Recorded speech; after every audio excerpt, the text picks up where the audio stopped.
Divine mercy is life-changing, profound, dynamic, beautiful, powerful. I am a pilgrim of mercy.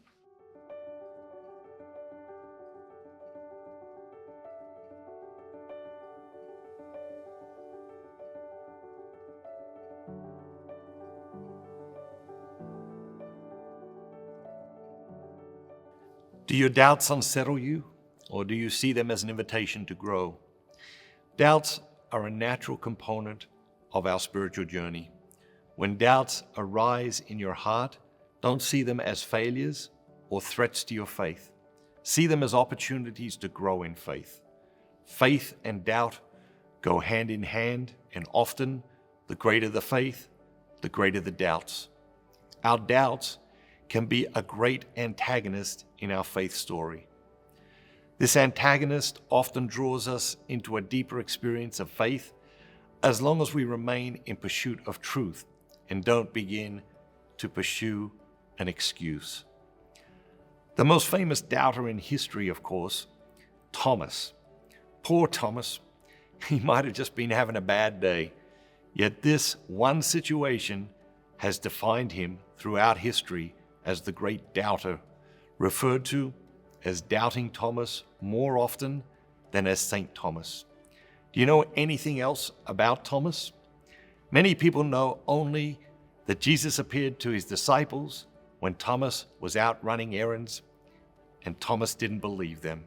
The stunning example in our own times is that of Mother Teresa, declared by many a saint during her lifetime, and by the Church less than 20 years after her death. She was a light of faith and hope in the world to so many.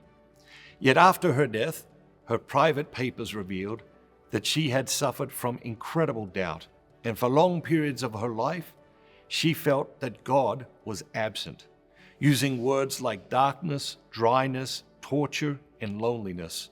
She wrote about the spiritual agony she often experienced, comparing it to hell and revealing that at one time her doubts were so great that she even questioned the existence of God. These were astonishing but important revelations. Too often, we have left these types of things out when telling the stories of the saints. This, of course, is a massive disservice to ordinary people like you and me, struggling to live our faith each day amid our doubts and limitations. Authentic faith is going to have to wrestle with doubt from time to time. It's important not to lose sight of the fact that this is natural, normal, and healthy. Thomas was skeptical, but he was open to the truth. Some people use their doubts to lead them to answers. Others use their doubts as an excuse to opt out of humanity's epic search for truth. Blaise Pascal wrote, "In faith, there is enough light for those who want to believe and enough shadows to blind those who don't."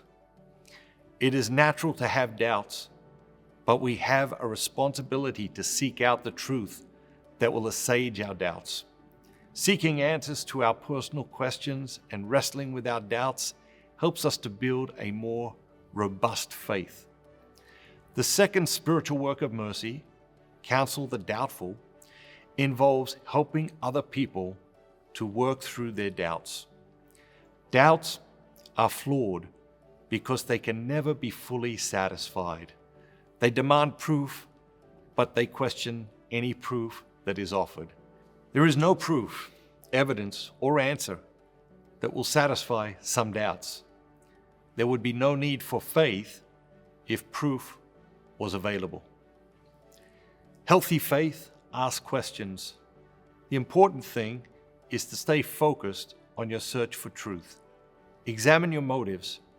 Are you looking for answers, or are you looking for an excuse not to believe?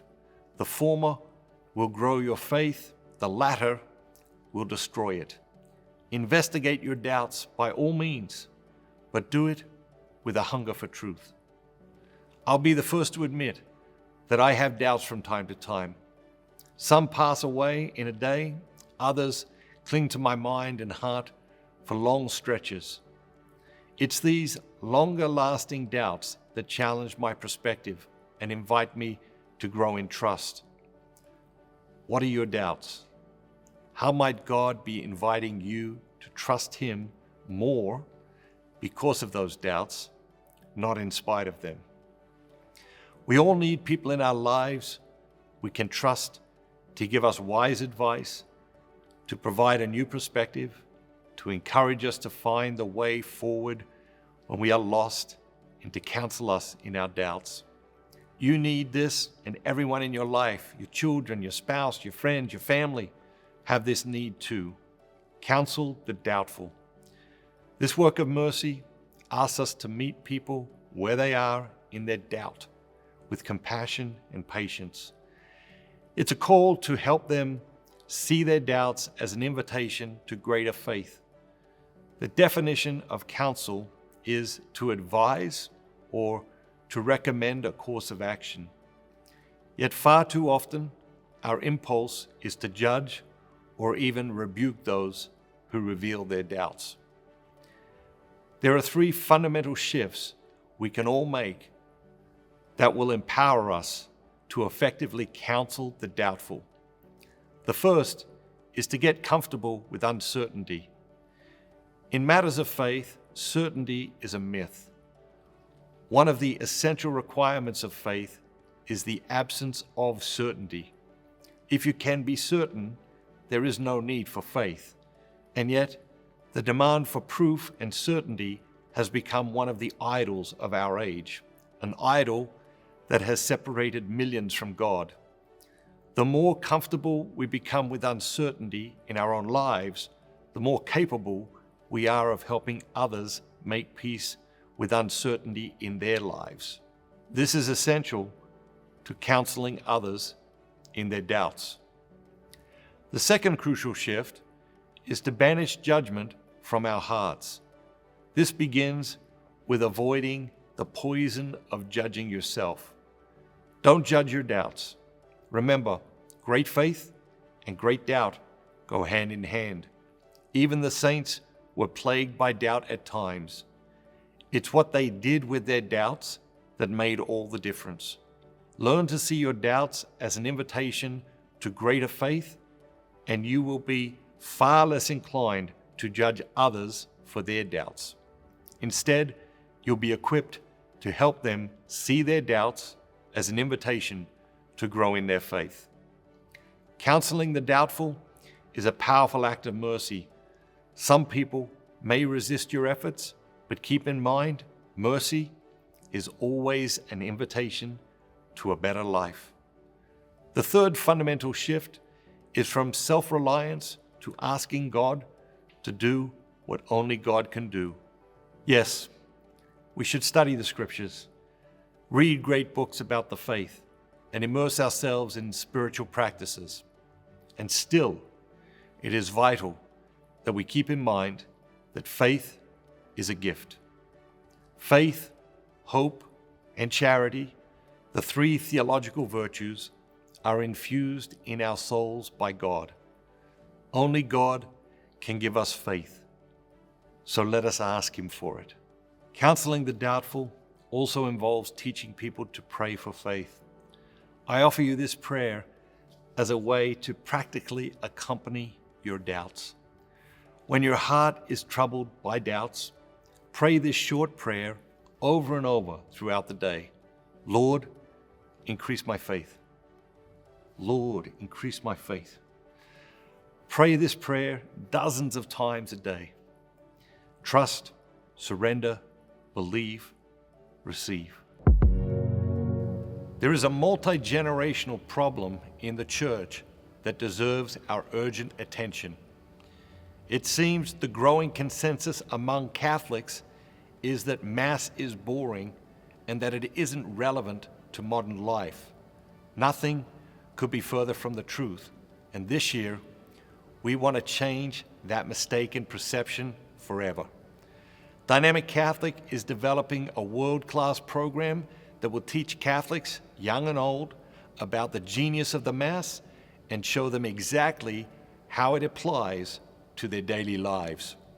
I hope this stirs your soul. I hope you want to be a part of it. So click the button below, choose your welcome gift, become a Dynamic Catholic Ambassador today. We had so much fun creating these new welcome gifts for you. I hope you enjoy them. Have a great day, and remember, be bold, be Catholic.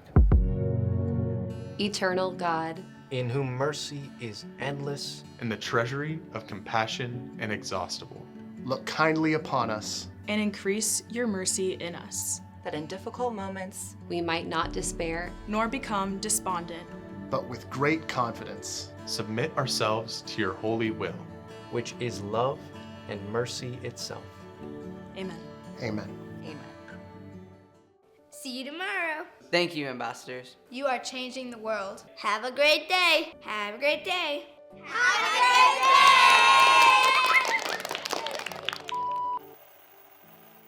Hey, Isabel, one of the best ways to be a pilgrim of mercy is to collaborate with God to create holy moments. So I figured while we have a couple of minutes, you could inspire the audience to create some holy moments. So what is today's Holy Moment Challenge? Let's find out. Today's Holy Moments Challenge is spend some time researching a question you have about the faith.